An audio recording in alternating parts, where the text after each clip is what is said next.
À Bélestat, comme à Tautavel, tout commence par une grotte. La cône de Bélestat, c'est d'abord cet espace que tous les habitants du coin connaissaient. Mais en 1983, des spéléologues en explorent le reste. Ils tombent d'abord sur cette deuxième salle avant d'aller encore plus profond. Ils ont décidé de descendre, voir ce qu'il y a au fond. Le voyage était long, hein. Il a mis à peu près 2 heures pour faire 20 mètres, c'est tout, 20 mètres plus loin. Et donc là, elle met les pieds. Qu'est-ce qu'elle trouve? Quelques fragments de squelette humain et 28 céramiques presque intactes. Ce que les spéléologues ont découvert au fond du boyau est reconstitué dans cette salle du musée de la préhistoire de Bélestat. Les restes de 32 personnes, âgées de 0 à 57 ans, ayant vécu il y a environ 6500 ans, au début donc du néolithique en France.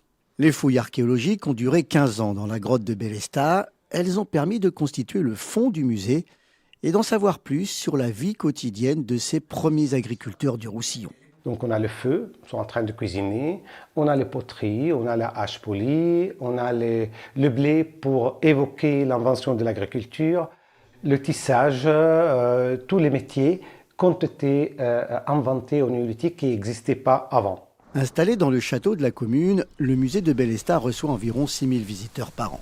C'est un petit musée qui n'a pas la notoriété de celui de Tautavel. Il faut dire que les hommes de Bélestat sont quand même 500 000 ans plus jeunes que ceux de Tautavel. Mais ici, les fouilles se sont arrêtées en 98 sans que la grotte ait livré tous ses secrets. Il y a encore 95% de la grotte qui n'a pas été explorée ni fouillée.